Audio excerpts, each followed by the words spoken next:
Nous allons voir une nouvelle approche, l'approche par le travail. Jusqu'à maintenant, nous avons vu l'approche par le risque, qui est une approche a priori d'une situation de travail. Donc, c'est une approche qui a lieu avant le dommage. Nous avons vu l'approche par l'accident, qui est une approche a posteriori. On va analyser les circonstances d'un accident pour éviter que celui-ci se reproduise. Nous allons voir maintenant une nouvelle approche, donc l'approche par le travail, qui est également une approche a posteriori. L'approche par le travail, on l'appelle également approche ergonomique. Voici le schéma de compréhension, le schéma que vous allez être amené à mettre en place pour réaliser l'approche par le travail. Donc, vous inquiétez pas, on va définir chaque élément de ce schéma et on va voir l'approche par le travail étape par étape. Donc, en préambule, il y a quelques instants de cela, je viens de vous dire qu'on appelle l'approche par le travail également approche ergonomique. Pourquoi? Car en effet, l'approche par le travail est une prise en compte globale du contexte professionnel. Elle vient renforcer l'approche par les risques pour prévenir des risques d'atteinte à la santé sur le long terme, pour rechercher et prévenir des risques cachés. Pour ce faire, elle utilise les principes de l'ergonomie. Donc, c'est une approche qui est dite globale, qui utilise les principes de l'ergonomie. L'ergonomie. Le mot ergonomie vient du grec ergon, qui signifie travail, et de nomos, désignant une loi. Ça va être en fait un ensemble de règles, de lois. C'est une science en fait qui va s'exercer sur les conditions de travail d'une situation professionnelle. La Société d'ergonomie de langue française définit l'ergonomie comme la mise en œuvre de connaissances scientifiques relatives à l'homme et nécessaires pour concevoir des outils, des machines et des dispositifs qui puissent être utilisés par le plus grand nombre avec le maximum de sécurité. Vous avez été déjà amené à mettre en œuvre différentes opérations de maintenance et les outils que vous utilisez ont été pensés, ont été conçus pour qu'ils soient le plus ergonomes possible, pour qu'ils soient utilisables par un maximum de personnes avec un maximum de sécurité. Si maintenant on part de cette approche professionnelle et on se rapproche d'un aspect plus quotidien, les téléphones, les applications, les sites web, par exemple, tout cela a également une approche ergonomique. Les couleurs, l'emplacement de tel bouton, de telle application, telle icône, est-ce que c'est un icône qui est loin d'accès avec le pouce, enfin bref. L'ergonomie, on va aussi bien la retrouver sur la conception d'un outil, sur la conception d'une application ou encore sur la conception d'un poste de travail, de son bureau. Où est-ce que je positionne la lampe? Où est-ce que je vais positionner ma boîte à crayon? Donc là, j'ai fait par rapport au métier d'enseignant. Mais voilà, vous avez compris. Et enfin, François Danielou, donc, qui est professeur d'ergonomie, donc pour compléter la définition, dit qu'il s'agit de l'activité, donc l'ergonomie, pardon, étudie l'activité de travail afin de mieux contribuer à la conception des moyens de travail adaptés aux caractéristiques physiologiques et psychologiques de l'être humain, avec des critères de santé et d'efficacité économique. Donc, ce que nous apporte cette définition, c'est que on a le lien déjà entre sécurité et avec des critères de santé. Excusez-moi, avec des critères de santé. Et également dans le sens d'efficacité économique. Ça va être ces derniers points qui vont nous intéresser. Dans quel cas on va solliciter cette approche ergonomique? Par exemple, on a une entreprise, une PME, une entreprise qui augmente, qui constate, observe une augmentation du nombre d'accidents du travail, une augmentation du nombre de maladies professionnelles. Par exemple, les TMS, les troubles musculo-squelettiques. On a déjà vu que les TMS étaient liés à la répétition de gestes, de postures contraignantes. Ces gestes et postures contraignantes peuvent être dus à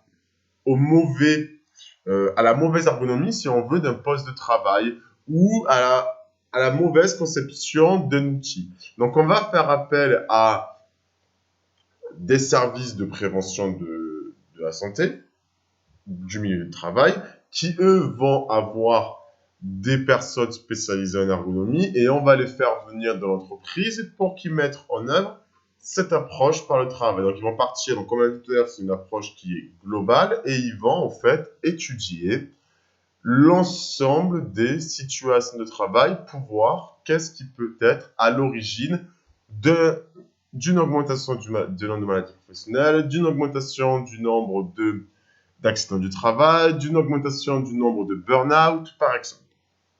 Donc voilà quelques définitions sur l'approche par le travail et enfin son objectif et dans quel cas elle est sollicitée. On va maintenant voir les différentes étapes. Étape numéro 1, identifier le problème ergonomique. Donc qu'est-ce qu'un problème ergonomique? Un problème ergonomique est un problème qui concerne une inadaptation du travail, des outils ou de l'environnement à l'homme. Ce sont donc les conditions de travail qui sont à l'origine du problème, comme un outil ou une organisation de travail inadaptée. C'est exactement ce que je vous disais tout à l'heure. On va constater une augmentation du nombre d'accidents du travail, du nombre de maladies professionnelles. Ce nombre d'accidents du travail et de maladies professionnelles qui est en hausse est forcément dû à un défaut dans l'organisation du travail, soit au défaut d'un outil. Donc ça va être ça, en fait, le problème ergonomique. Ça va être de chercher, à partir d'une situation de travail, qu'est-ce qui pourrait être à l'origine d'un dysfonctionnement du travail. Donc, par exemple, on va partir de la situation de Joachim. Donc, dans le mail que je vous ai envoyé, je vous ai demandé de lire cette situation avant de regarder cette vidéo, car afin d'expliciter mes propos, étape par étape, je vais à chaque fois présenter de manière générale l'étape, puis je vais me servir d'un exemple qui est le cas de la situation de Joachim. C'est un exemple professionnel, mais qui est assez éloigné de la maintenance en ascenseur. Mais néanmoins, ça reste un exemple concret. Donc, dans la situation de Joachim, le problème ergonomique est le fait que Joachim est stressé, il a des douleurs au dos et a de plus en plus de mal à dormir. Ces troubles sont peut-être dus aux conditions de travail. Donc, nous avons un effet final, hein, le stress, les douleurs au dos, des difficultés à dormir, c'est ce qui est écrit en bas de cette situation. On a en fait tous les effets des conditions de travail sur Joachim, des effets négatifs. Donc le problème ergonomique de cette situation, c'est justement ces effets négatifs. Le stress, les douleurs au dos, les difficultés à dormir liées aux conditions de travail. Étape numéro 1, on identifie le problème ergonomique. Étape numéro 2, on va décrire et analyser la situation de travail. Donc, on va revenir sur ce schéma que je vous ai présenté en début de vidéo. Et on va définir les différents éléments. Donc, premier élément que j'ai mis en exergue, les déterminants opérateurs. Je vous ai mis ici que ce sont les caractéristiques de l'opérateur. Par exemple, son âge, ses caractéristiques physiques, du coup, taille. Par exemple, sa qualification, c'est-à-dire son diplôme, son niveau d'études, est-ce qu'il a une qualification particulière, et encore son expérience professionnelle, surtout son ancienneté. Donc, est-ce qu'il travaille depuis 5-10 ans? On a également les déterminants entreprise, c'est-à-dire les caractéristiques de l'entreprise. Par exemple, les dispositifs techniques, donc à savoir les machines, outils ou logiciels mis à disposition à l'employeur mis à disposition par l'employeur pour l'employé, le temps de travail, les horaires, l'environnement. Est-ce que c'est un environnement avec une ambiance sonore très élevée? Il y a une chaleur importante, un espace de travail plutôt restreint, des relations sociales conflictuelles, etc. Donc, premier temps, on va déterminer les déterminants opérateurs et entreprise. Vient ensuite le travail réel que vous voyez ici. Le travail réel va comporter les tâches plutôt et les activités. On a donc la tâche correspond en fait Tout d'abord, le travail réel, c'est le travail qui est mis en œuvre concrètement par la personne. S'ensuit la tâche, qui est ce que fait l'opérateur, c'est-à-dire la tâche réalisée en fonction des exigences de la situation. Qu'on oppose à activité, qui est la description des actions physiques, mentales et sensorielles développées pour accomplir la tâche. Donc, on a les déterminants opérateurs et entreprises qui vont impacter le travail réel. C'est ce que vous voyez avec ces flèches. Dans le travail réel, on va retrouver les tâches et les activités. La tâche, c'est ce que fait l'opérateur. L'opérateur utilise un lapidaire pour couper un tube métallique. L'activité, les activités, c'est par exemple la description des actions physiques, mentales et sensorielles, c'est-à-dire il va par exemple se pencher pour être à niveau de l'étau qui sert le tube métallique. Description des actions mentales, par exemple, s'il faut se concentrer, etc. Est-ce qu'il faut faire preuve d'une vigilance particulière? Vous voyez bien que travail réel est pas pris en compte et opposé plutôt au travail prescrit. Le travail prescrit, ça va être ce que l'employeur demande à l'employé de faire. Pour autant, le travail prescrit, contrairement au travail réel, ne dépend pas des exigences de la situation. Ok. Et enfin, on a les effets sur l'opérateur, ici, et les effets sur l'entreprise. Donc, vous l'avez compris, les effets, ça va être les conséquences de ce travail. On reprend rapidement. Les déterminants opérateurs et entreprises ont un impact sur le travail réel et le travail réel a un impact sur l'opérateur par des effets et sur l'entreprise avec des effets. Maintenant, on va passer au cas de l'association de Joachim. Donc ici, je vous ai remis donc, le document qui représente en fait le schéma de compréhension de la situation de Joachim. Il est présent en page numéro 2 du document TD que je vous ai envoyé. Donc, si on reprend les déterminants opérateurs de la situation, c'est Joachim, il a 30 ans et 10 ans d'ancienneté. Ne tenez pas compte des flèches pour l'instant, on y reviendra plus tard.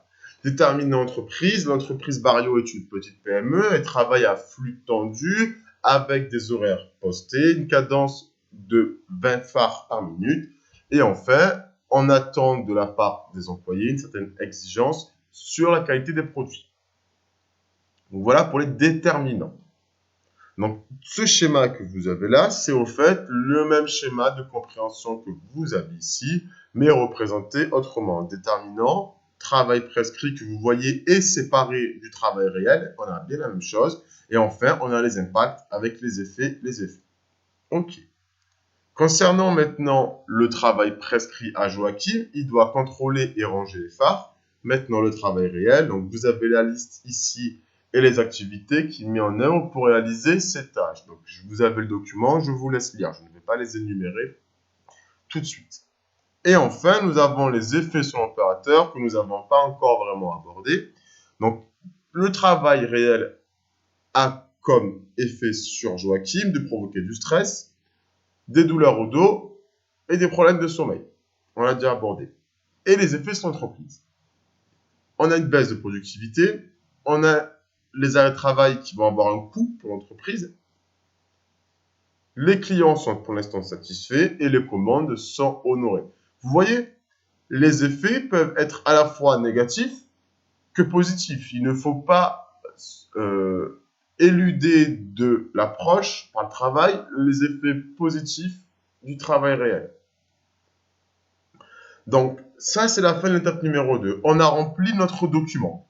On a tout rempli. Les déterminants, le travail prescrit, réel, et les effets sur l'opérateur et l'entreprise. Maintenant, troisième étape, formuler une ou plusieurs hypothèses. Donc, je vous ai mis à gauche un schéma provenant d'un livre de prévention santé environnement qui présente le cas général pour formuler une hypothèse dans l'approche par le travail. On part de l'effet. On va se poser une question. Existe-t-il un lien entre cet effet et la façon de travailler de l'opérateur? Travail réel. Et enfin, question numéro 2, existe-t-il un lien entre la façon de travail de l'opérateur et ce que l'entreprise lui met à disposition? Et où ses caractéristiques personnelles? Et on va ensuite relier aux déterminants. Donc ça, c'est ce qu'on appelle les liens de causalité. Avant de formuler l'hypothèse, il faut faire les liens de causalité. C'est ce que j'ai représenté ici. Donc je vous ai remis le schéma que vous avez, page numéro 2 de votre document. Et on part de l'effet choisi. On va par exemple se pencher sur les douleurs au dos. Donc j'ai repassé en rouge, je vais zoomer ensuite. Existe-t-il un lien entre cet effet et la façon de travailler de l'opérateur?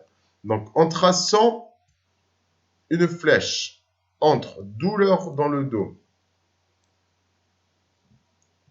et, on va plutôt dézoomer, ce sera plus simple, et se pencher en adoptant une posture pénible, on sous-entend qu'il y a un lien possible entre cet effet et cette activité réelle. Et maintenant, on suppose, dans un deuxième temps, qu'il y a un lien entre cette activité réelle et ce déterminant de l'entreprise et ce déterminant de l'opérateur.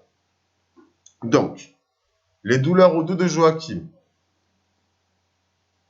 peuvent peut-être avoir un lien avec le fait qu'il doit se pencher en adoptant une posture pénible plusieurs fois par jour. Le fait qu'il doit se pencher en adoptant une posture pénible peut être lié au fait qu'il a une cadence de 20 phares par minute, il doit travailler rapidement, il n'a pas le temps de se reposer.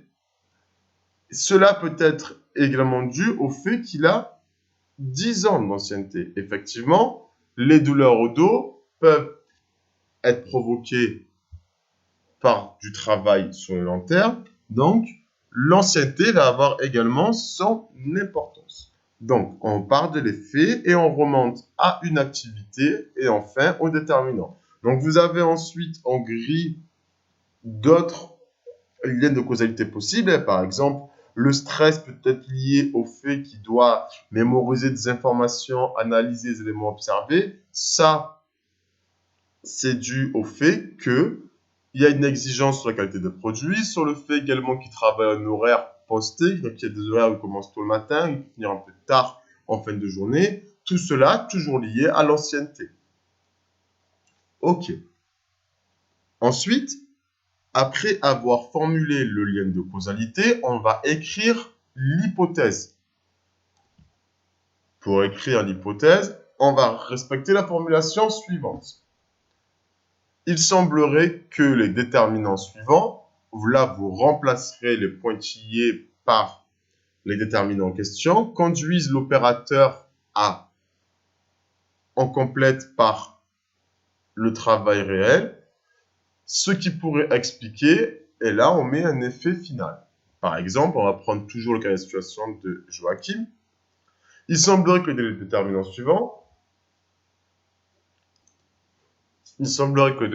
suivants, la taille de Joachim, 1,90 m, ses 10 ans d'ancienneté, mais aussi la cadence de 20 phares conduisent l'opérateur à se pencher en adoptant une posture pénible, ce qui pourrait expliquer ses douleurs dans le bas du dos.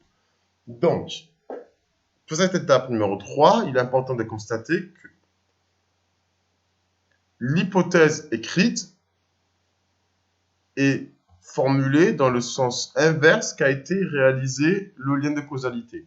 C'est pour ça que je vous ai laissé ce schéma. Ça, c'est le tracé du lien de causalité. On part de l'effet vers le travail réel, vers le déterminant. C'est le lien de causalité qu'on trace sur le schéma. Dans la formulation de l'hypothèse, on fait l'inverse. Il semblerait que les déterminants, vous avez compris, on fait déterminant, travail réel, effet choisi. Quatrième étape, il faut bien pouvoir valider ces hypothèses. Pour valider les hypothèses, on va utiliser différents outils, par exemple des diagrammes qui vont s'intéresser à la cadence du travail, d'autres diagrammes qui vont s'intéresser à la posture. Donc là, par exemple, sur un temps donné, la personne va rester 61% de son temps penchée. C'est ce qu'on voit un peu ici. Hop, elle va rester assise 1% de son temps. Elle va marcher 1,5, etc. Vous l'avez compris. On peut aussi avoir une carte du bruit qui va nous montrer les décibels en fonction de la zone sur laquelle on se trouve dans l'atelier. Donc, voilà, il va exister différents outils en fonction de ce que l'on cherche à mettre en évidence. Dans les outils, n'oublions pas non plus les photos et les témoignages, puisque la situation que vous avez lue pour cette vidéo, la situation de Joachim, ça reste au final un témoignage qui est récupéré par l'ergonome. Et enfin, cinquième et dernière étape, on va mettre en œuvre des mesures pour améliorer la situation de travail. Donc, tout simplement, comme on l'a déjà vu depuis le début de l'année, on va proposer des mesures de prévention en respectant les principes généraux de prévention et surtout en proposant différents niveaux de prévention, niveau 1, niveau 2, niveau 3, que maintenant vous connaissez tous très bien. Donc voilà pour l'approche par le travail. Comme à chaque fois, si vous avez des questions, n'hésitez pas à m'envoyer un mail. Cette approche est beaucoup plus compliquée que l'approche par le risque et pas l'approche de l'accident. Donc c'est normal que vous ayez quelques difficultés. Donc je me répète, à la moindre question, envoyez-moi un email.